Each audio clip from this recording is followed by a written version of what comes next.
એક હતો ચકો અને એક હતી ચકી. બંને ખૂબ સારા મિત્રો હતા. તેઓ એક મોટા લીમડાના ઝાડ પર રહેતા હતા. એક દિવસ ચકાને ખૂબ જ ભૂખ લાગી.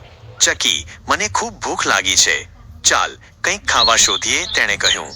હા ચકા, ચાલ આપણે નીચે જઈએ, ચકી બોલી.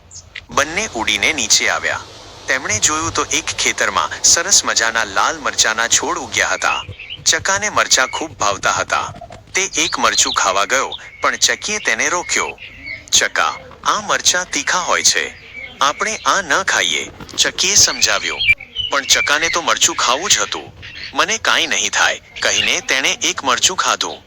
જેવું તેણે મરચું ખાધું, તરત જ તેનું મોઢું બળવા લાગ્યું. બહુ તીખું છે, મારી જીભ બળી રહી છે, તે રડવા લાગ્યો. ચકી હસી પડી. મેં તને કહ્યું હતું ને. ચકો રડતા રડતા બોલ્યો. ચકી, હવે શું કરીશ? મને બહુ જ તકલીફ થાય છે. ચકી એકદમ સમજદાર હતી. તે તરત જ પાસેની નદી તરફ ઉડી. ચકા, અહીંયા આવ, જલ્દી પાણી પી લે, તેણે બૂમ પાડી. ચકો ઉડીને નદી પાસે ગયો અને પેટ ભરીને પાણી પીધું. પાણી પીધા પછી તેને થોડી રાહત થઈ. આભાર ચકી, તે મને બચાવી લીધો, ચકાએ કહ્યું. તે દિવસથી ચકો હંમેશા તેની મિત્ર ચકીની વાત માનતો હતો. બંનેએ સાથે મળીને મીઠા દાણા શોધ્યા અને ખુશ થઈને ખાધા. બોધ: હંમેશા પોતાના મિત્રોની સારી સલાહ માનવી જોઈએ.